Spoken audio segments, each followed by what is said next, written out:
Je bénis le Seigneur notre Dieu, qui nous a accordé ce temps pour que nous puissions parler de sa part. Je sais bien que nous sommes en train de continuer notre enseignement sur le tabernacle. Aujourd'hui, on va voir Genèse chapitre 15, de verset 8 jusqu'au verset 17. Genèse chapitre 15, du verset 8 jusqu'au verset 17. Nous allons intituler ça « Les partages des animaux dans les tabernacles ». Nous lisons au nom de Jésus-Christ. Amen. Le verset 8. Abraham répondit, Seigneur éternel, à quoi connaîtrai-je que je les posséderai? L'Éternel lui dit, prends une génisse de 3 ans, une chèvre de 3 ans, un bélier de 3 ans, une tourterelle et une jeune colombe. Abraham prit tous les animaux, les coupa par les milliers, et mit chaque morceau l'un vis-à-vis de l'autre. Mais il ne partagea point les oiseaux. Les autres proies s'abatturent sur les cadavres. Et Abraham les chassa. Au coucher du soleil, un profond sommeil tomba sur Abraham. Et voici une frayeur et une grande obscurité vers la Séhir. L'Éternel dit à Abraham, sache que tes descendants seront étrangers dans un pays qui ne sera point haï. Ils seront servis, on les opprimera pendant 400 ans. 400 ans. Verset 16. À la 4e génération, ils reviendront ici, car l'iniquité des Amoréens n'est pas à son comble. Quand le soleil fut couché, il y eut une obscurité profonde, et voici ces fines fournaises, fumantes, et des flammes passèrent entre les animaux partagés. Amen. Hein? Amen. Bien-aimés, nous allons voir l'alliance d'Abraham avec Dieu. La Bible dit que Abraham avait posé une question à Dieu. Il dit ceci. Quel est le signe que tu peux me donner? Et ce signe-là va prouver que je vais posséder les pays. Amen. Hein? Oh, les pays dont Abraham demande le signe, c'est les pays de Canaan. Amen. Amen. Hein? Amen. Alors, c'est le Seigneur maintenant qui demande à Abraham de prendre une génisse de 3 ans, une chèvre de 3 ans, un bélier de 3 ans, une tourterelle, une jeune colombe. Et la Bible dit qu'Abraham devait partager tous ces animaux en 2 parties. Mais il ne partagea pas les oiseaux. Et la Bible dit que les oiseaux de proie viennent s'abattre sur les cadavres des animaux. Mais Abraham chassa ces oiseaux de proie. Et au coucher du soleil, un profond sommeil tomba sur Abraham, une frayeur, une obscurité. Et c'est là où Dieu maintenant va dire quelque chose à Abraham sur sa descendance. Mais nous, notre problème, c'est pas, on ne va pas parler sur la descendance d'Abraham, on va parler sur cet acte-là de partager les animaux en 2. Amen. Hein? Amen. Et vous allez constater que cet acte qui s'est passé ce jour-là, parce que la Bible dit que quand il y a eu l'obscurité, le soleil était couché, et c'est en ce moment-là que la flamme de feu passait entre les animaux partagés. Ça veut dire en quelque sorte, hein, la flamme de feu ne passait pas entre les oiseaux. Est-ce que vous me comprenez? Parce qu'il avait partagé seulement hein, les animaux. Et il y a un pourquoi dans tout ça. Quand nous regardons les animaux de 3 ans, vous allez constater que tout ça, ça ne parlait que de notre Seigneur Jésus-Christ. Parce qu'Abraham est un prophète. Amen. Hein? Amen. Tout ce qu'il faisait, ces animaux de 3 ans représentaient le Seigneur. les 3 ans là, on peut prendre ça comme étant tous les temps de l'ancienne alliance représentés 3 ans. Le ministère de notre Seigneur a duré 3 ans. Et un jour, quand on a dit que Hérode veut te tuer, il a dit que je fais le miracle aujourd'hui, demain, le 3e jour j'aurai fini. Ça veut dire que c'est l'accomplissement. Donc quand vous regardez tout ça, maintenant, il y a 2 parties d'abord. Il y a les animaux et les oiseaux. Quand nous regardons les animaux représentaient la chair de notre Seigneur Jésus-Christ. Ça veut dire, il y a Jésus et Christ. Jésus représente tous les 3 animaux qu'on a cités là-bas. Tandis que Christ, qui est l'esprit, représente la tourterelle et la colombe. Amen. Alors, par rapport à la Bible, quand vous lisez 1 Pierre chapitre 3, verset 18 à 19, la Bible dit que ayant été mis à mort quant à la chair, mais quant à l'esprit, il était vivant. Amen. Ça veut dire, Christ n'était pas mort, tandis que Jésus qui était mort. Ça veut dire, la chair devait mourir pour produire du sang, tandis que l'esprit ne pouvait pas mourir. Parce que David a prophétisé que je voyais le Seigneur continuellement devant ma face. Amen. Vous comprenez que il y a Christ et Jésus. Amen. Amen. Amen. Jésus, c'est le corps que le Seigneur a pris. Amen. Tandis que Christ, c'est l'esprit. C'est pourquoi, pour dire ça, vous allez comprendre que il y a l'apôtre Paul qui a parlé aussi de Christ. Parce que Christ est éternel. Amen. Amen. Amen. Mais Jésus était né à Jérusalem. Parce que quand vous lisez le livre des Corinthiens, 1 Corinthiens chapitre 10, le verset 2, on va descendre. La Bible dit ceci. Ils ont tous été baptisés en Moïse dans la nuée, dans la mer. Qu'ils ont tous mangé les mêmes aliments spirituels. Qu'ils ont tous bu les mêmes breuvages spirituels. Car ils buvaient à un rocher spirituel qui les suivait. Et ces rochers étaient Christ. Vous voyez que les enfants d'Israël marchaient. Mais ils marchaient avec Christ. La Bible dit qu'ils avaient envie de boire. Et ils ont bu à un rocher qu'on appelle Christ. C'est vrai, Christ, c'est l'esprit. Amen. Amen, hein? Amen. Donc quand il était esprit, il était Christ. Amen. Depuis l'éternité. Amen. Ça veut dire le Messie, le Sauveur. Amen, hein? Amen. Et quand il a pris la chair, on a donné le nom à Emmanuel qui veut dire Dieu au milieu de nous. C'est Jésus maintenant qui est la chair, tandis que Christ c'est l'esprit. C'est ça, on essaie de comparer maintenant. Les animaux représentent le corps de notre Seigneur, tandis que les oiseaux représentent l'esprit. Est-ce que vous me comprenez? Amen. C'est là où, bien aimé, vous allez comprendre que le livre de 1 Pierre 3, verset 18-19 dit que ayant été mis à mort quant à la chair, mais quant à l'esprit, il était vivant. Amen. C'est-à-dire que c'est la chair qui était morte, mais l'esprit était vivant. Amen. C'est pourquoi vous allez constater maintenant que la Bible dit que Abraham devait prendre les 3 animaux pour partager ça par les milieux. Or, quand vous regardez, on a dit qu'on prêche sur le tabernacle. Amen. Or, quand nous regardons le tabernacle, on va constater aussi quelque chose. Parce que dans Genèse chapitre 15, verset 10, la Bible dit ceci. Abraham prit tous ces animaux, les coupa par les milliers et mit chaque morceau l'un vis-à-vis de l'autre.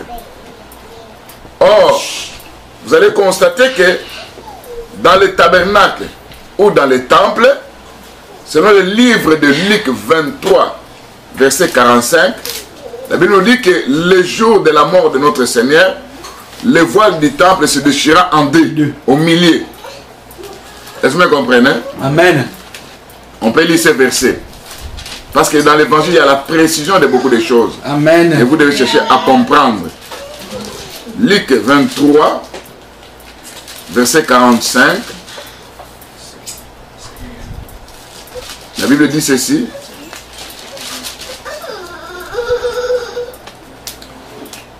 Le soleil s'obscurcit, le voile du temple se déchira par le milieu. comprenez que dans Genèse 15, verset 10, on dit Abraham partagea les animaux par les milliers. Et c'était à quel moment? C'est quand le soleil était couché. Et en ce moment-là, il y a eu aussi l'obscurité. Vous comprenez que dans Luc 23, 24, on dit que le soleil s'obscurcit et les voiles du temple se déchira par les milliers. Tandis que dans Genèse 15, verset 10, la Bible dit ceci. Abraham prit tous ces animaux, les coupa par les milliers et mit chaque morceau l'un vis-à-vis de l'autre. Vous voyez que là-bas, ce sont les animaux qui sont partagés au milieu. Ici, c'est le voile qui est divisé, en deux. Est-ce que vous comprenez? Amen. Oh, quand vous allez maintenant dans Hébreux chapitre 10, verset 20, c'est là où maintenant la Bible explique que ce voile-là qui représentait le corps de notre Seigneur. Amen. Amen. Amen. Et la Bible dit ceci, ça c'est le verset 19 jusqu'au verset 20. Ainsi donc frères, nous avons au moyen du sang de Jésus une libre entrée dans le sanctuaire par la route nouvelle et vivante qu'il a inaugurée pour nous au travers du voile, c'est-à-dire de sa chair. Vous comprenez que parler des animaux qui étaient coupés partagés par les milliers, c'est parler du voile qui se déchira par les milliers. Amen. C'est parler de la chair de notre Seigneur Jésus-Christ. Amen. Amen. Vous comprenez que en regardant tout ce qui est écrit là-bas, au verset 12, on dit au coucher du soleil, un prophète sommet tomba sur Abraham, et voici une grande obscurité vers la Séhir. Au verset 45 de Luc, on parle aussi de l'obscurité. Vous comprenez que de la 6e mer à la 9e mer, il y a eu l'obscurité à la surface de la terre. Amen. Hein? Et le voile se déchira par les milliers. Vous comprenez que parler de 3 animaux partagés par les milliers, c'est parler du voile dans les tabernacles, dans les temples. Amen. Hein? Amen. Et c'est parler de la chair de notre Seigneur Jésus-Christ. Ouais. Est-ce que vous comprenez? Yeah. C'est pourquoi le livre d'Amos dit ceci. Ça c'est Amos chapitre 8 verset 9. Je ferai coucher le soleil en plein midi. C'est Amos qui prophétise ça. Que Dieu va faire coucher le soleil en plein midi. Or, dans Matthieu 27 verset 45, la Bible dit que de la 6e mer, la 6e mer c'est midi. Amen. Hein? Yes. Jusqu'à la 9e mer, il y a l'obscurité à la surface de la terre, ça veut dire que tu te couches. Amen. Hein? Yes. Et en ce moment-là, la Bible dit que Christ expira. Oh, le Seigneur, c'est lui le soleil de la justice. Amen. Amen, hein? Amen. Vous comprenez que tout ça, ça ne parlait que de notre Seigneur Jésus-Christ.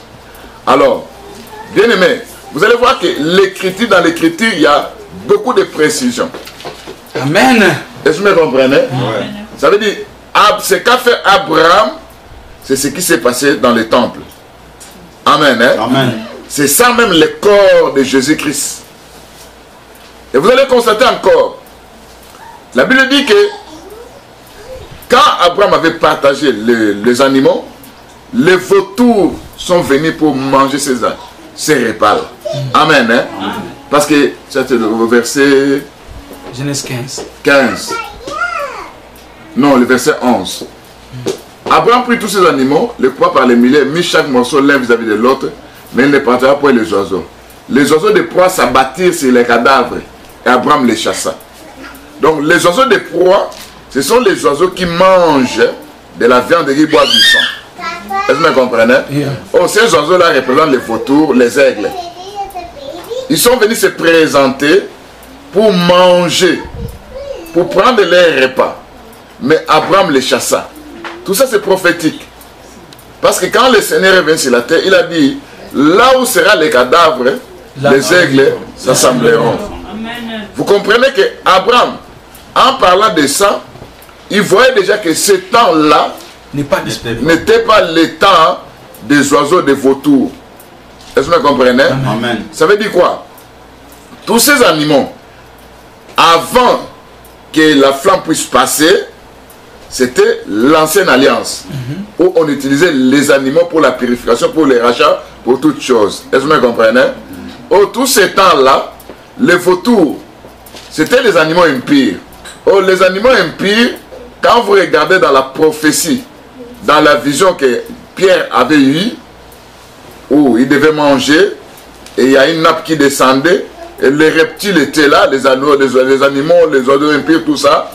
Et il a vu que c'était le problème de qui? De Corneille, qui était un païen. Amen. Est-ce que vous comprenez? Amen. Ça veut dire les oiseaux, les animaux impurs représentaient les païens.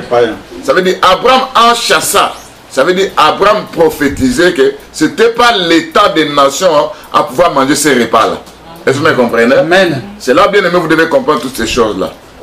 Maintenant, vous allez constater que quand Christ est venu, dans Matthieu 24, verset 28, il dit que là où sera les cadavres, les aigles s'assembleront. Oh, de ce côté-là, on a dit que les oreilles de poids s'abattirent sur les cadavres. Vous comprenez que Christ était en train de prophétiser sur les cadavres où on va manger. Est-ce que vous comprenez? Ça veut dire quoi? Avant que les cadavres puissent être mangés, la flamme devait passer d'abord pour consumer. Oh, c'est ça l'œuvre de la croix. C'est pourquoi vous allez constater que dans Ecclésiaste chapitre 7, verset 2 et le verset 4, la Bible dit ceci: mieux vaut aller dans la maison de deuil que d'aller dans la maison de festin. On va lire ce verset pour expliquer les problèmes des cadavres. Yes. Ecclésiaste chapitre 7, on prend le verset 2. Mieux vaut aller dans une maison de deuil que d'aller dans une maison de festin, car c'est là la fin de tout homme. Celui qui prie, qui vit, prend la chose à cœur. Au verset 4. Le cœur des sages est dans la maison de deuil, le cœur des insensés dans la maison de joie. Amen. Hein? Amen. Je peux poser une question.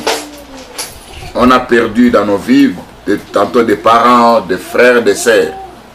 Est-ce qu'il y a quelqu'un qui peut me dire que son cœur est resté là où il y avait ce deuil-là? Non. Non. Mais si on dit que le cœur des sages se trouve dans la maison de deuil. Donc, que représente maintenant la maison de deuil? Parce que la maison de deuil, c'est là où se trouvent les cadavres. Amen. Vous êtes d'accord avec moi? Yes. Et la Bible dit que mieux vaut aller dans une maison de deuil. Vous allez comprendre, bien aimé, que cette écriture doit être interprétée. Pourquoi? La maison de deuil, c'est là où se trouvent les cadavres. Oh, Christ a dit que là où seraient les cadavres, les aigles s'assembleront. Ces cadavres-là, ça parlait que de la mort de notre Seigneur Jésus-Christ. Amen. Hein? Amen. Ça veut dire, en quelque sorte, quand vous lisez 1 Corinthiens chapitre 1er, verset 23 à 24, la Bible dit que la prédication de la croix est une folie pour le monde, mais pour nous, c'est la puissance de Dieu. Amen. Hein? Ça veut dire l'œuvre de la croix, pour nous, c'est ça, nous sommes là. Nos cœurs se trouvent là-bas. Est-ce que vous comprenez? Amen. Quand les autres cherchent le miracle, les Grecs la sagesse, nous nous prêchons Christ crucifié. Ça veut dire là où se trouvent les cadavres. Ça veut dire l'œuvre de la croix. Là où on parle de la mort de Jésus-Christ, c'est là où se trouvent nos cœurs. Est-ce que vous comprenez? Amen. Oh, là où on parle de la mort de Jésus-Christ, c'est dans l'église. Ça veut dire la maison de deuil, hein, c'est l'église. Est-ce que vous comprenez? C'est pourquoi vous allez voir que Daniel aussi va prophétiser. Daniel dit ceci dans Daniel chapitre 10, pour expliquer toujours la maison de deuil. Daniel chapitre 10, verset 2.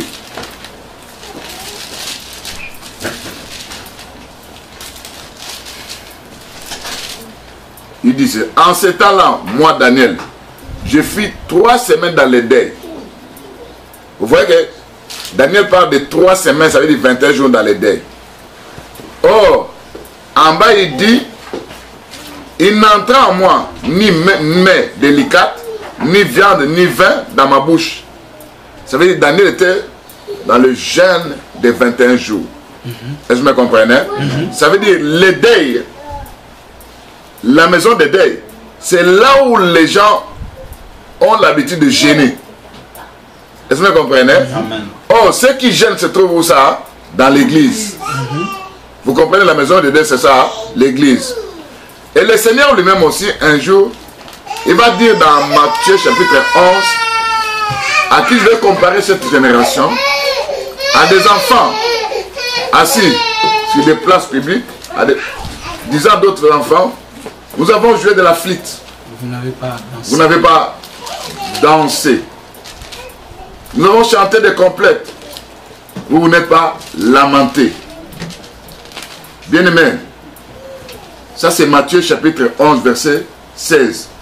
À qui je vais comparer cette génération? Elle rassemble à des enfants assis sur des places publiques qui, s'adressant à d'autres enfants, disent: nous avons joué des flûtes, vous n'avez pas dansé. Nous avons chanté des complètes, vous n'êtes pas lamenté. Les complètes, ce sont des chansons des deuils. Est-ce que vous comprenez? Oh, parler de flûtes, parler des complètes, ça c'est la prédication que le Seigneur donnait en Israël. En ce temps-là, il a prêché, c'était des flûtes. Il a chanté, les chansons là représentent les enseignements. Est-ce que vous comprenez? Parce que quand on voit, la Bible dit que nous avons chanté des complètes, vous n'êtes pas lamenté. Oh, quand on voit les lamentations, ce sont des plaies. Vous comprenez, on plaît là où il y a les deuils. C'est pour vous dire que l'enseignement que nous donnons, c'est ça les chansons que nous sommes en train de chanter. Est-ce que vous comprenez? Amen. On chante où? C'est dans l'église. C'est là où on prêche l'évangile. C'est là où il y a la repentance. C'est là où il y a l'obéissance. Donc quand on dit que mieux vaut aller dans la maison de deuil, ça veut dire la maison de deuil c'est l'église. C'est là où il y a des jeûnes de prière. C'est là où il y a la repentance. C'est là où on chante, ça veut dire on prêche l'évangile. Amen. Hein? Amen. C'est là où on parle de la mort de notre Seigneur Jésus-Christ. Et la Bible dit que les cœurs des sages se trouvent là-bas. Oh, qui sont les sages? Les sages, ce sont ceux qui craignent l'Éternel notre Dieu. Amen. Est-ce que vous comprenez? Amen. Ça veut dire la maison de Dieu ce soir, c'est l'église. C'est là la Bible dit que mieux vaut aller dans cet endroit-là. Et qu'est-ce qui se passe? La Bible dit que Abraham avait chassé les oiseaux de proie. Pourquoi? Parce que ce n'était pas le temps que les oiseaux de proie puissent manger ces cadavres-là. Mais Christ a dit que là où seront les cadavres, les aigles s'assembleront. C'est pour vous dire que les aigles seront dans la maison de deuil. Oh, la maison de deuil, c'est où? C'est l'église qui parle de la mort de notre Seigneur Jésus-Christ. Et la Bible dit, le Seigneur dit ceci: à chaque fois que vous vous réunissez, souvenez-vous de ma mort jusqu'à ce que je puisse revenir. Vous comprenez bien, aimé, que la maison de Dieu, c'est l'église. Et mieux veut aller là-bas, c'est là où on acquiert la sagesse. Amen. Maintenant, retournons un peu, parce que nous sommes en train d'avoir dans les tabernacles les animaux partagés. Il y a la génisse. Oh, la génisse représente la femelle. Ça veut dire c'est je peux dire l'enfant d'un bœuf ou d'une vache. Et quand vous regardez ça, parler de la génisse, c'est parler du bœuf, c'est parler de la vache. Est-ce que vous comprenez? C'est parler de Christ en tant que serviteur. C'est pourquoi Ésaïe chapitre 52 va prophétiser sur ça. 52, verset 13 à 14, qui dit ceci: voici mon serviteur prospérera, il montera, il s'élèvera, il s'élèvera bien haut.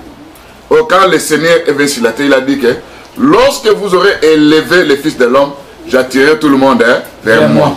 Donc il parlait de sa mort. C'est le serviteur de l'Éternel. Est-ce que vous comprenez?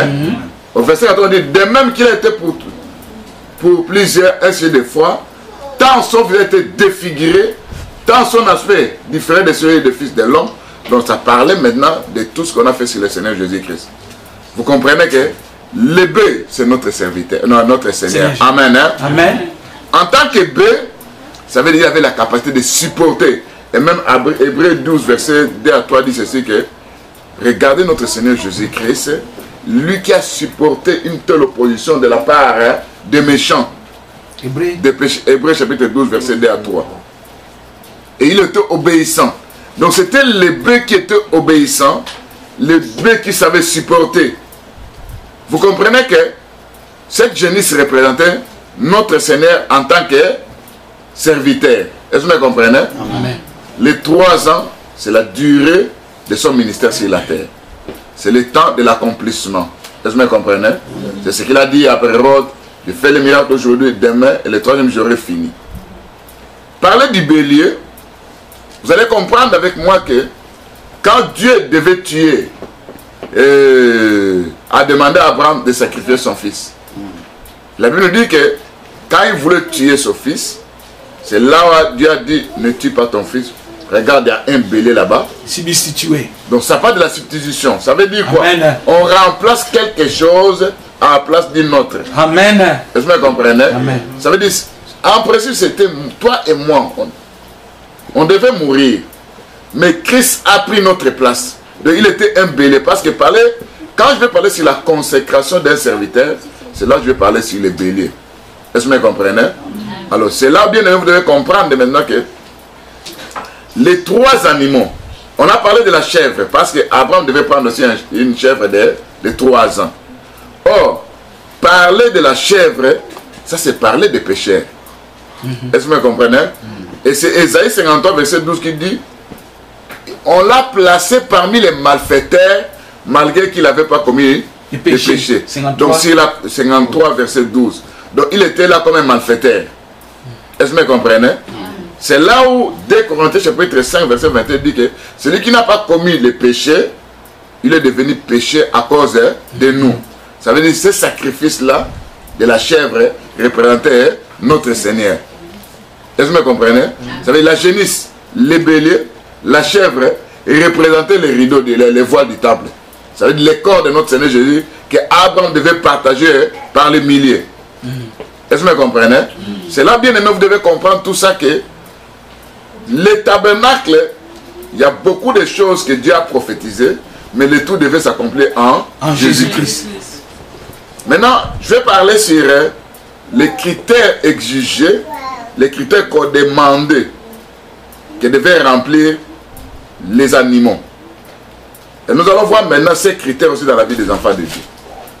Est-ce que vous comprenez? Amen. Ça veut dire, quand je prends les béliers, la chèvre et la génisse, ça représentait notre Seigneur Jésus-Christ. La tourterelle et la colombe représentaient Christ. Amen. Parce que Christ ne devait pas mourir. Christ en tant qu'esprit, l'esprit n'a pas du sang. Tandis que Jésus en tant que corps, la chair a du sang. Est-ce que vous comprenez? Oh, Dieu avait besoin d'un sang pur pour racheter les humains. Et ce sang-là, c'est ça le sang éternel. Est-ce que vous comprenez? C'est le corps de Jésus. Ça veut dire Christ qui était. C'est lui la parole de Dieu. Est-ce que vous comprenez? C'est là la Bible dit que le mystère de Dieu, savoir est Christ. Donc Christ est le mystère de Dieu. Dans ce mystère est caché tous les trésors de la science, de la connaissance. Est-ce que vous comprenez? Donc le corps qu'il a porté, c'est ce corps-là qu'on appelle le Fils. Tandis que Christ, c'est Dieu. Amen. C'est pour vous allez voir que Ésaïe va prophétiser qu'un enfant nous est né, un fils nous est donné. L'enfant est né en Israël. Le fils est donné dans l'église.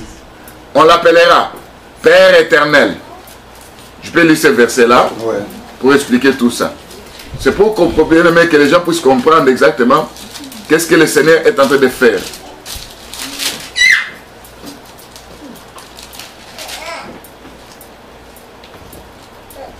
Et Ésaïe chapitre 8 verset 5. Car un enfant nous est né, un fils nous est donné. L'enfant est né en Israël, tandis que le fils est donné à l'église. Est-ce que vous comprenez? La domination reposera sur son épaule. On l'appellera admirable, conseiller, Dieu puissant, Père éternel, Prince de la paix. Vous comprenez que il est le Dieu puissant, il est le Père éternel, il est aussi le prince. Quand on parle des princes, ça veut dire le fils. Donc Jésus-Christ est le fils, Jésus-Christ est Dieu. Est-ce que vous comprenez? Amen. Ça veut dire ceux qui discutent, il n'est pas le fils, il est ceci, tout ça. Quand on parle de Père éternel, ça c'est Christ. Est-ce que vous comprenez? Amen. Dieu tout-puissant, c'est Christ. Mais quand on parle maintenant de prince, c'est le fils d'un roi. Ça veut dire que c'est le corps qu'il a porté qu'on appelle les fils. Ce corps-là qu'on appelle Jésus. C'est pourquoi Jésus devait mourir, tandis que Christ ne devait pas mourir. Amen. Parce que Jésus, c'est la chair, tandis que Christ, c'est l'esprit. Et la Bible dit que, c'est 1 Pierre, chapitre 3, verset 18 à 19, dit que, quand l'esprit était vivant, il est allé prêcher aux esprits qui étaient emprisonnés. Vous comprenez? Amen. Emprisonnés ou dans le séjour des morts. Donc ça veut dire, quand on voyait le corps de notre Seigneur Jésus-Christ, sa chair qui était mort, mais l'esprit qu'on appelle Christ était vivant. L'esprit est allé prêcher maintenant dans le séjour des morts. C'est là, le jour de sa mort, on a vu plusieurs corps des saints ressuscités. Est-ce que vous comprenez? Alors maintenant, on va prendre maintenant les critères exigés pour ces animaux. Je viens d'expliquer la tutelle, la colombe, représentait l'esprit. Amen. C'est bon. Abraham, en tant que prophète, il ne veut pas partager ça. Parce qu'Abraham savait que Christ ne devait pas mourir, tandis que Jésus devait mourir. Est-ce que vous comprenez? Amen. La Bible dit qu'en Jésus-Christ habitait corporellement toute la plénitude de la divinité. Quand on dit toute la plénitude, ça veut dire il est le Père, il est le Fils, il est aussi le Saint-Esprit. C'est toute la plénitude de la divinité. Est-ce que vous comprenez? C'est là, bien aimé, vous devez comprendre tout cela. C'est pour dire que le mystère de Dieu, on appelle ça Christ.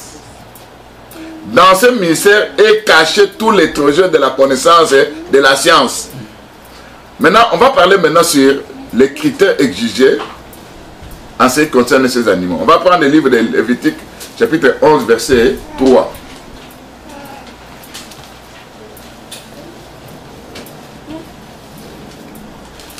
Lévitique, chapitre 11, verset 3. Je commence au verset 11. L'Éternel parla à Moïse et à Aaron et leur dit: parlez aux enfants d'Israël et dites: voici les animaux dont vous mangerez parmi toutes les bêtes qui sont sur la terre. Vous mangerez de tout animal qui a la corne fendue, les pieds fourchis et qui rumine. Amen. Hein? Amen. Il dit ce que vous devez manger. Or, n'oubliez pas que quand Dieu a choisi les repas, il savait très bien que les repas que nous mangeons, c'est le Seigneur Jésus-Christ. C'est pour ça que quand il est venu dans la chair, hein, il a dit que prenez ces pains représentent mon corps. Et le vin qui était là représentait son sang. Nous mangeons Jésus-Christ. Est-ce que vous comprenez? Mais on dit maintenant, ce que nous devons manger, ce que les enfants d'Israël devaient manger, devait avoir quoi? Premièrement, la corne fendue, les pieds fourchis et qui rumine. Vous allez voir que quand on cite ces trois animaux, ce sont des animaux qui mangent de l'herbe. Hein? Hein? Ce sont des herbivores. Vous comprenez que, or, nous en tant qu'enfants de Dieu, nous mangeons le Seigneur. Est-ce que vous comprenez? Ça veut dire en tant qu'enfant de Dieu, ce qu'on est en train de parler doit caractériser aussi notre vie. Donc on doit être des ruminants. Hein? On doit avoir des cornes fendues. On doit avoir les pieds fourchis. Ça veut dire quoi? C'est là on doit interpréter tout ça pour comprendre exactement ce que le Seigneur voulait dire. Amen. Amen. L'herbe en soi représente une nourriture. Parce que quand vous regardez, la jeunesse mange de l'herbe. Les béliers mangent de l'herbe. La chèvre aussi mange de l'herbe. Amen. Amen. Quand vous regardez dans Psaume 23, verset 1er jusqu'au verset 2, la Bible dit que l'Éternel est mon berger, je ne manquerai de rien. Il me repose dans des verts pâtirages. Le lieu de repos, c'est le vert pâtirage. Oh, c'est de l'herbe. Est-ce que vous comprenez? Amen. Or, quand Christ, ça c'est le lieu de repos. Quand Christ est venu, dans Matthieu 11, il dit: venez à moi, vous tous qui êtes fatigués, chargés, je vous donnerai du repos. Ça veut dire, il était aussi l'herbe qui donne le repos. Parce que la Bible dit dans Psaume 23, verset 1 à 2, l'Éternel, mon berger, ne manquait de rien. Il me fait reposer dans des verts pâtirages. Or, le vert pâtirage représente de l'herbe. Ça veut dire la rencontre entre Dieu et l'homme se trouve dans le verbe pâturage. Oh, c'est la nourriture. Oh, cette nourriture, cette terre représente la parole de Dieu. Pourquoi? Parce que quand vous regardez dans Daniel chapitre 1er, verset 12, vous prenez jusqu'au verset 17, vous allez voir que la Bible dit que quand Daniel et ses amis sont allés en Babylone, ils étaient choisis comme des jeunes, des jeunes qui devaient travailler dans la cour royale. Hein?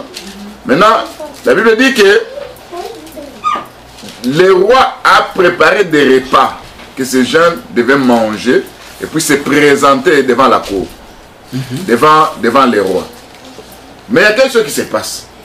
Ça, c'est Daniel chapitre 1er. Nous prenons le verset 12.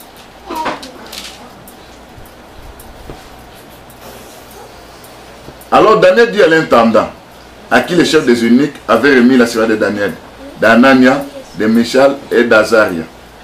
Éprouve tes serviteurs pendant 10 jours, qu'on nous donne des légumes à manger et de l'eau à boire. Vous comprenez que des légumes, c'est de l'herbe. Hein? On dit qu'on éprouve les serviteurs de Dieu. Ça veut dire qu'on éprouve Daniel, Anania, Michal et Azaria. Qu'on leur donne de la nourriture, ça veut dire des légumes et de l'eau à boire. Oh, je vous ai dit que parler de l'herbe, parler des légumes, c'est ça les repas qui est la parole de Dieu. Hein? Maintenant, ici, ces jeunes gens demandent des légumes. Après avoir mangé des légumes, au verset 17, la Bible dit que Dieu accorda à ces 4 jeunes de la science, de l'intelligence, dans toutes les lettres, de la sagesse. Daniel expliquait les visions et les songes. Vous comprenez qu'après avoir mangé le légume, hein, c'est là où maintenant il y a la science, il y a l'intelligence et la capacité de lire toutes les lettres. Lire les lettres, bien aimé, n'oubliez pas que le jour où on a vu une main en train d'écrire mene tek peles, c'est Daniel qui devait maintenant lire cette écriture. Lire et interpréter. Oh, lire et interpréter, bien aimé, vous allez comprendre avec moi que quand vous prenez ce qui est écrit dans la Bible, hein, les Écritures, c'est ça les mene tek peles. Est-ce que vous comprenez? Donc c'est un parler en langue. Ça veut dire quand vous lisez les Écritures, bien aimé, si le Saint-Esprit ne te révèle pas ce qui est écrit à l'intérieur, tu ne vas rien comprendre. Est-ce que vous me saisissez? Maintenant, en mangeant des légumes, de l'herbe, qui est représentée par la parole de Dieu, c'est là où tu vas commencer maintenant à lire les Écritures. Est-ce que vous me comprenez? Parce que la personne qui est habituée à manger des légumes, ça veut dire à manger de l'herbe, c'est cette personne qui aura maintenant la capacité d'interpréter les Écritures. Parce qu'il est habitué à manger ça. Est-ce que vous comprenez? Amen. C'est là, bien aimé.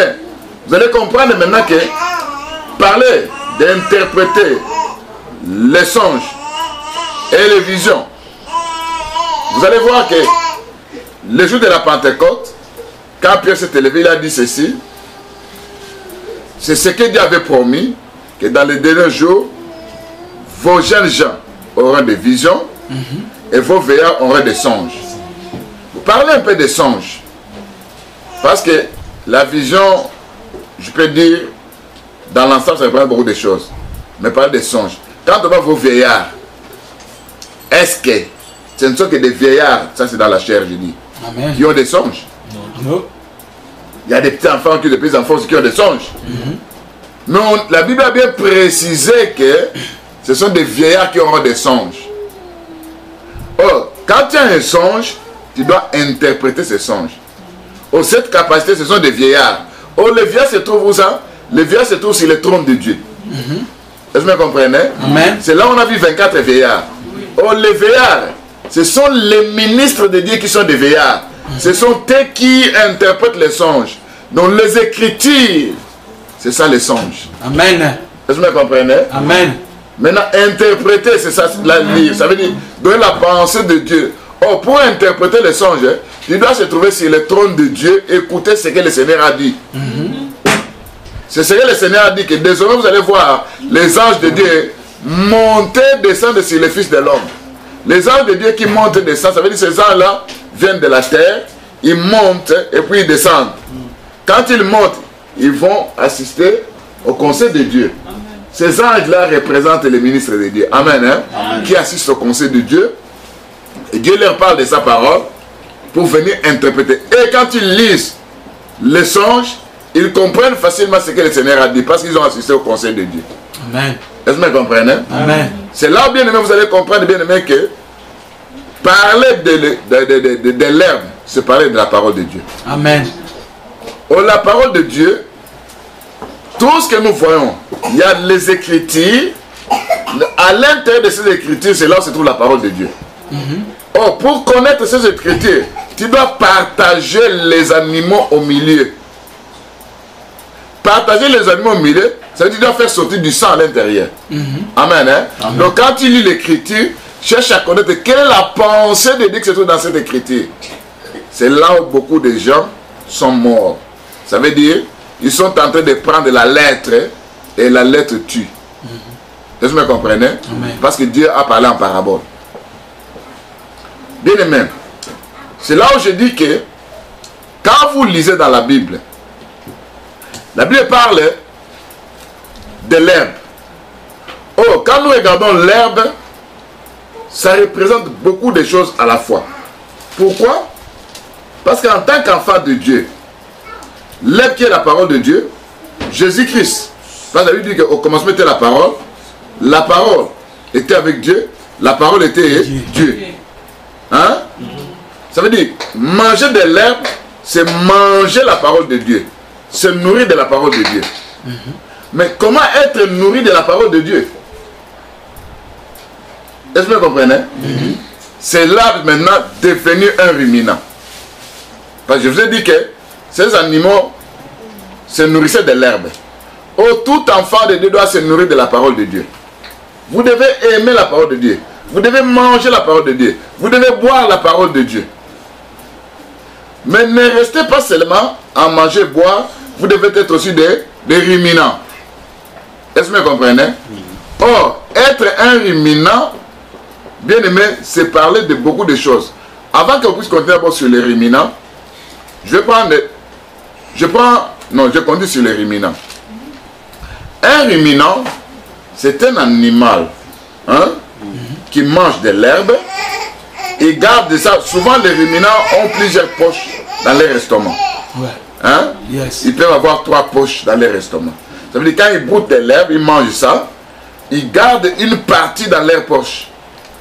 Au moment du repos, ils vont faire sortir ça et commencer à manger encore. Est-ce que vous comprenez? Amen. Ça veut dire dans eux, il y a un dépôt pour garder. C'est ce que le Seigneur a dit à Timothée. L'apôtre Paul a dit dans 1 Timothée chapitre 6 verset 20, il dit garde bien ton dépôt. Si tu es un ruminant, tu as un dépôt en toi.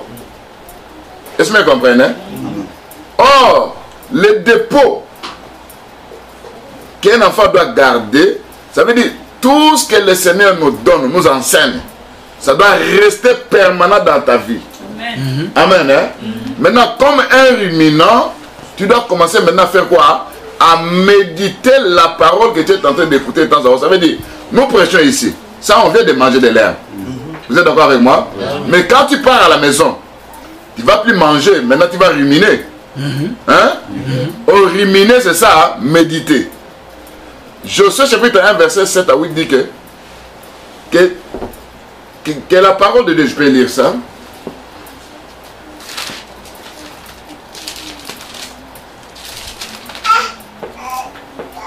Fortifie-toi seulement. Et bon, Josué chapitre 1, verset 7 à 8. Je prends le verset 7. 8. Que ce livre de la loi ne s'éloigne point de ta bouche. Médite-les jour et nuit pour agir fidèlement selon tout ce qui est écrit. C'est alors que tu auras du succès dans tes entreprises, c'est alors que tu réussiras. Amen. Hein? Amen. Il y a un constat d'abord. On dit que ce livre de la loi ne s'éloigne point de ta bouche. Quel est le livre de la loi qui ne peut pas s'éloigner de notre bouche? Amen. Hein? Amen. Parce que quand je vois cette bouche, ma bouche comme ça c'est autre chose. Hein? Amen. Hein? Le livre de la loi. La Bible dit que il y a un livre qui était en Israël. Dans ce livre, il y avait tout ce qui était écrit dans les psaumes, les prophètes et la loi. Ce livre se promenait. Est-ce que vous comprenez? Amen. Quand ce livre venait en Israël, ceux qui lisaient étaient là, ne pouvaient même pas lire que voilà, ça c'est le livre. Amen. Pourquoi? Parce que c'était scellé, c'était caché. Est-ce que vous comprenez? Amen. Le livre qui ne peut pas s'éloigner de toi, que tu dois méditer jour et nuit, ce n'est pas un livre physique comme ça. Ça, c'est notre Seigneur Jésus-Christ. Amen. Hein? Amen. Parce que parler de la bouche, c'est parler du cœur de l'homme. Amen. Parce que c'est de l'abondance de la bouche. Hein? L'abondance du cœur que la bouche parle. Ça veut dire, quand on parle de quelque chose, ça se trouve dans le cœur. Ça veut dire que ce livre-là doit se trouver dans ton cœur. Et quand le livre se trouve dans ton cœur, ce livre-là, que le Seigneur Jésus qui se trouve dans son cœur, il a dit, je frappe, si tu ouvres ton cœur, je vais entrer, nous allons souper avec toi. C'est là maintenant ta bouche va commencer à méditer. Donc tu vas commencer à penser sur le Seigneur. Partout où tu vas, au travail, tout ce que tu fais, ta façon de penser, ta façon de réagir, est-ce que le Seigneur plaît? Est en train de plaire à ce que je suis en train de faire? Et quelque part, quand tu commets une faute, tu sens que ton cœur est en train de te condamner. Est-ce que vous comprenez? Amen. Parce qu'en toi, il y a quelque chose. Il y a les livres de toi à l'intérieur. Est-ce que c'est ici? C'est là, bien aimé. Je vais ajouter encore un autre verset parce que vous devez comprendre tout ça. Que dans la Bible, quand vous lisez Apocalypse chapitre 1er, verset 3, et ça n'exclut pas la méditation journalière. Qu'un enfant de Dieu doit méditer aussi la Bible. Est-ce que vous comprenez? Dans Apocalypse chapitre 1er, verset 3, la Bible dit ceci. Heureux celui qui lit. Premièrement, ceux qui entendent. Deuxièmement, et ceux qui gardent. Est-ce que vous comprenez? Ça veut dire quoi? Ceux qui lisent, ceux qui entendent. Entendre, c'est manger. On mange quoi? De l'herbe. Ceux qui gardent. On garde où? Dans les dépôts. Est-ce que vous comprenez? Amen. Ceux qui lisent, ceux qui entendent et ceux qui gardent. Donc d'abord il y a lire. Deuxièmement, entendre. Troisièmement, garder.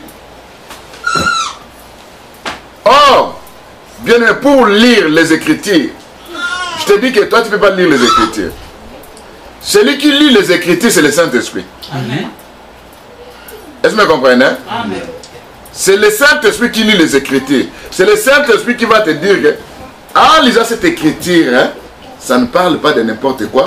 Voilà la pensée de Dieu qui se trouve à l'intérieur. Donc toi dans la chair, tu prends, tu regardes, tu lis avec tes yeux, mais celui qui va te faire comprendre ça, c'est le Saint-Esprit. Oui. Amen. Donc le véritable lecteur, c'est le Saint-Esprit. Amen. Amen. Hein? Amen. Mais toi, qu'est-ce que tu fais? Toi, tu écoutes. Tu dois écouter la voix du Saint-Esprit. Tu dois écouter les hommes de Dieu qui sont en train de prêcher de la part de Dieu. Et tu es encore comme à toi, tu dois faire quoi? Tu dois garder. Donc tu dois avoir un dépôt. Mais regardez les enfants de Dieu d'aujourd'hui. Si je peux poser une question très simple. Au milieu de nous. Au milieu de nous. Ceux qui ont des Bibles peuvent lever ses mains. Leurs mains en haut. Ceux qui ont leur Bible. Et les autres. Facilement vous achetez les habits. Et vous manquez même une Bible. Mais c'est grave. C'est pour dire que pour toi, la Bible n'a pas d'importance. Je peux poser encore une question. Je ne prends pas un mois. Je prends... Prenez un peu cette semaine qui vient de passer, de s'écouler. Qui a lu la Bible? Levez vos mains. Qu'est-ce que vous avez lu? Junior, qu'est-ce que toi tu as lu? J'avais lu le verset qui nous avait donné. Là, tu es allé méditer. Tu n'avais pas lu. Tu étais dans la méditation. Parce que tu avais mangé et tu es allé maintenant méditer. Ruminer. Est-ce que vous me comprenez? Cyprien, tu as ça? Oui. Tu lis ça? J'ai lu ça. La semaine passée, tu viens de lire. Tu viens de lire. C'est pour dire que quelque part, il y a quelque chose qui manque. Et quand vous regardez les enfants de Dieu, ils ne sont pas habitués à lire la Bible. Oh, Dieu nous parle à travers sa parole, à travers les hommes de Dieu, à travers aussi la lecture journalière que tu peux faire. Le Seigneur va commencer à te parler. Des fois, tu peux demander quelque chose. Après avoir demandé, ouvre la Bible. Dieu peut te répondre à travers la Bible. Est-ce que vous me comprenez? Amen. Combien sont en train de méditer la parole de Dieu? Si vous allez voir que les gens sont habitués, les dimanches, ils vont dans des églises, ils écoutent ce qu'on prêche là-bas, mais n'ouvrent jamais leur Bible. Mais la Bible dit que heureux ceux qui lisent, ceux qui entendent et ceux qui gardent. Ça veut dire heureux ceux qui mangent de l'herbe, ceux qui sont des ruminants, Ils ont des pots. ça veut dire ceux qui ont des dépôts.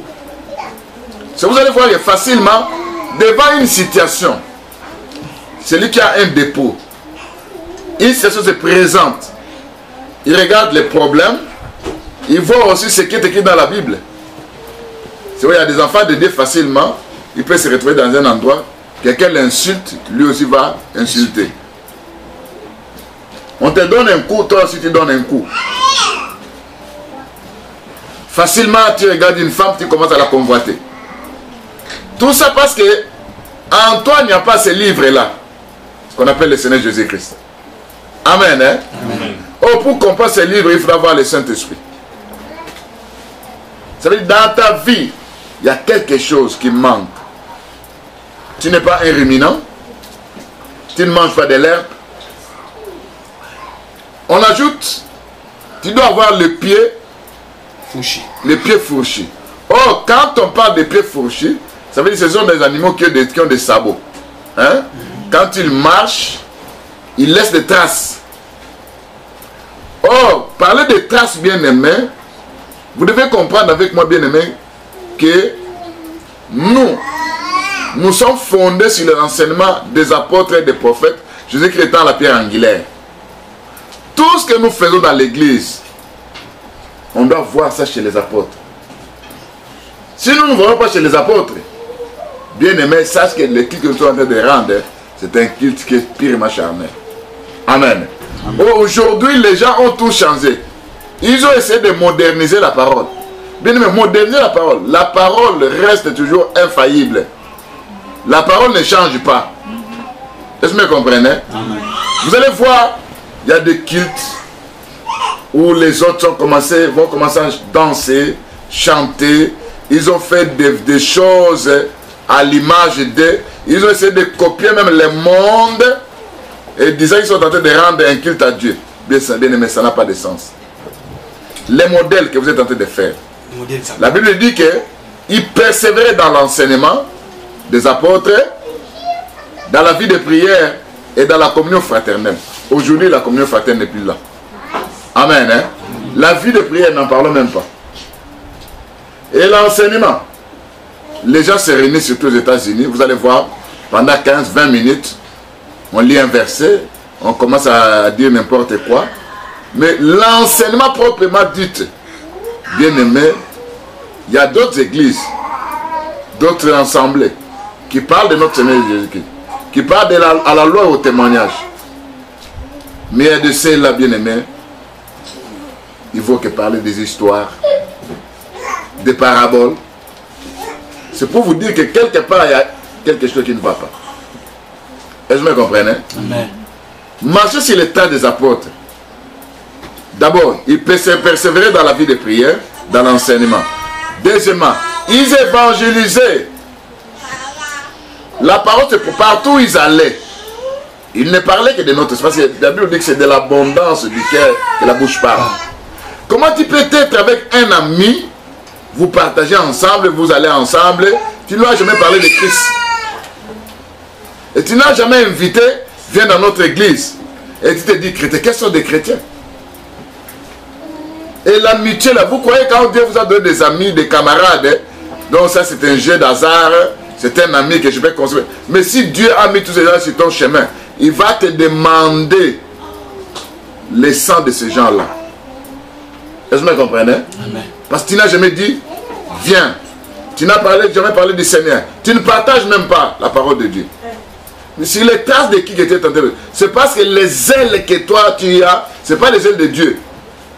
Tu peux parler de la politique, tu peux parler de ton travail, tu peux parler de n'importe quoi, mais tu ne parles pas du Seigneur. C'est pourquoi tu as des amis toujours qui sont demandés, qui restent, mais sache que Dieu te demandera le sang de ces frères-là. Amen. Amen. Si en toi, il y a Christ, de l'abondance du cœur que la bouche doit parler. Est-ce que vous me comprenez? Amen. Si tu ne parles pas du Seigneur, c'est qu'en toi, il n'y a pas le Seigneur. Parce que quelqu'un qui a Christ en lui, il ne va pas fermer sa bouche. Il va parler de la part du Seigneur. Est-ce que vous me comprenez? Amen. Parce que c'est comme si quelque chose est en train de briller au-dedans de toi. Et Jérémie dit que si je dis je ne vais plus parler de lui, c'est comme un fer de voix qui est en train de briller au milieu de moi. Est-ce que vous me comprenez? De quoi parles-tu? Tantôt tu es là-bas, en train de parler le mal des autres, et tu te dis chrétien. Marcher sur les traces par rapport à ta tenue. Quand toi tu mets tes habits, quels sont les habits que tu portes? Ça honore à Dieu ou pas? Est-ce que vous comprenez? Les gens ne parlent même pas de la délivrance, de la puissance de Dieu. Alors que les traits des apôtres, c'était la délivrance, la puissance de Dieu. Amen. Amen, amen. Il y avait la crainte de Dieu en eux. On leur a donné le nom de chrétiens parce qu'ils ont vu Christ en eux. Et pour toi, la capacité même. Donc on ne peut pas dire que toi tu es un chrétien. Quelque part, il y a quelque chose qui manque dans ta vie. Amen. Est-ce que vous me comprenez? Les traces. Christ nous a laissé des traces. Les apôtres nous ont laissé des traces. Et toi, quelles sont les traces que toi tu peux laisser? On dit voilà, oh, on avait un frère qui s'appelait Cyprien, Thomas. Oh, ça c'est un frère, c'est un enfant de Dieu. Regarde ce qu'il faisait. Regarde comment il marchait. Il parlait que du Seigneur. Un jour, quand Dorcas est mort, qu'est-ce qu'on a présenté? Les habits que Dorcas faisait et partageait aux autres. Toi, dans le partage, tu n'es pas là. Est-ce que vous me comprenez? Tu manques même ces ailes-là. La Bible ajoute, il y avait des cornes fendues. Quand nous voyons les cornes, ça représente plusieurs choses dans la Bible. Parce qu'on voyait, Apocalypse chapitre 5, verset 6, la Bible dit qu'on a vu sur l'anneau, il y avait 7 cornes et 7 yeux, qui sont les 7 esprits de Dieu qu'il envoie sur la terre. Amen. Hein? Les cornes parlent de l'esprit, parlent de la puissance. Les cornes aussi parlent de l'espérance. C'est pourquoi, bien aimé, vous allez voir que dans Galates chapitre 5, verset 16, la Bible dit que marchez selon l'esprit, vous n'accomplirez pas les désirs de la chair. Et en bas, on cite les œuvres de la chair. Et quand on cite ça, vous allez voir que c'est ce que nous voyons dans la vie de ceux qu'on appelle les enfants de Dieu d'aujourd'hui. La médisance, l'hypocrisie, les adultères, l'envie, beaucoup de mauvaises choses. Donc au lieu d'être conduits par le Saint-Esprit, ils n'ont pas le Saint-Esprit en eux. Donc ces animaux qui représentaient notre Seigneur, or, nous devons porter le nom de chrétiens. Nous sommes les chrétiens, nous sommes les saints. On doit voir la vie de Christ en nous. Premièrement, on doit voir le Saint-Esprit dans notre vie. Amen. Amen. Hein? Amen. On doit marcher sur les traces des apôtres. On doit être des ruminants. On doit être des gens qui aiment la parole de Dieu. On doit garder notre dépôt. C'est là, bien aimé. Vous allez comprendre que toi, en tant qu'enfant de Dieu, toi, tu es quelqu'un qui est fait à l'image de Christ. Parce que Christ, c'était la parole qui s'est faite chair. Et toi, tu es la chair qui doit revêtir la parole, qui est Christ. Vous comprenez bien, aimé, par là, que, parlant de ces trois animaux, toi aussi, en tant qu'animal, qu'est-ce que le Seigneur doit faire? Il doit partager aussi ta vie. Pourquoi? Parce que la Bible dit que la parole de Dieu est une épée qui doit pénétrer l'âme. Hein? C'est le livre d'Hébreux, chapitre 4, verset 12. La Bible dit, car la parole de Dieu est vivante et fiable, plus tranchante qu'il ne peut quelconque à deux tranchants, pénétrante jusqu'à partager âme, esprit, jointure, moelle, et les sentiments et les pensées du cœur. Vous voyez bien, aimé, que la parole de Dieu doit partager. Si Abraham a partagé les animaux par le milieu, les rideaux du temple se déchiraient par le milieu, toi aussi en tant qu'un animal qui doit passer par les sacrifices, amen, hein? Amen. La parole de Dieu doit aussi te partager parce que la parole de Dieu c'est l'épée à double tranchant. Ça doit partager d'abord ton âme. Dans l'âme, nous voyons les sentiments. Est-ce que les sentiments que toi tu as, ce sont les sentiments de Dieu? Amen. Hein? Amen. Ça doit pénétrer dans ton esprit, en toi.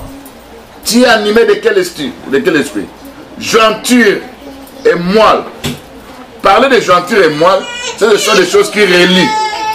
Or, nous savons que ce qui relie, dans le tabernacle, ça représentait le lien de la perfection qui est l'amour. Amen. Hein? Amen. L'amour de Dieu doit être en toi et l'amour de ton prochain doit être aussi dans toi, dans ta vie. Or, quand l'amour de Dieu se trouve en toi et tu vois quelqu'un en train de commettre les péchés, tu feras tout que cette personne puisse connaître Jésus-Christ. Est-ce que vous comprenez? C'est ce qui prouvera que tu as l'amour de Dieu en toi. La parole de Dieu doit partager les sentiments, les pensées du cœur. Vous comprenez bien, mec, en tant qu'enfant de Dieu, tu dois être un ruminant. Amen. Hein? Amen. Méditer la parole de Dieu, lire la parole de Dieu. Tu dois être rempli du Saint-Esprit, marcher sur l'esprit pour rencontrer les idées de la chair. La parole de Dieu doit faire un travail, tu dois partager ta vie, tes sentiments. Est-ce que vous comprenez? C'est là, bien aimé, vous devez comprendre que si Abraham a partagé, nous savons que les Écritures aussi se présentent comme un animal, on doit partager pour faire sortir la pensée de Dieu à l'intérieur. Amen. Amen. Christ a été déjà partagé, c'était le voile du temple. Tout s'est accompli dans sa vie. Maintenant, c'est toi qui dois être partagé en deux. On doit découvrir l'intérêt de ton âme, de tes sentiments, du cœur. C'est là où, bien aimé, je ne sais pas si tu peux t'appeler aussi chrétien. Quelles sont tes pensées? Quels sont tes sentiments? Quels sont les esprits qui t'animent? Voilà, je m'arrête là-bas. Aujourd'hui, c'est le temps de la grâce.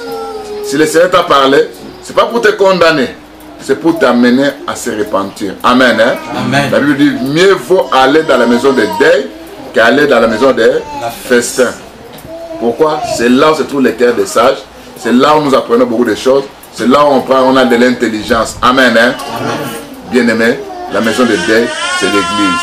Si Abraham avait chassé les vautours, les oiseaux de proie, mais Christ appelle maintenant les oiseaux de proie, les oiseaux impies, nous en tant que les nations, que nous puissions nous convertir, connaître Christ, se repentir, chercher la face du Seigneur. Amen. Amen. Si tu ne connais pas le Seigneur, mais sache que tu dois recevoir le Seigneur dans ta vie. Et en recevant le Seigneur, parce qu'il dit dans la Bible, il est le chemin, la vie et la vérité. Nul ne peut aller au Père que par lui. Amen. Hein? Amen. Si tu n'acceptes pas le Seigneur dans ton cœur, ça veut dire c'est comme si tu n'as jusque-là ton cœur est fermé. L'épée n'a pas pu pénétrer à l'intérieur de ton cœur. Laisse que la parole de Dieu puisse faire son travail à ton cœur. Que le Seigneur bénisse sa parole. Amen. Amen. Amen.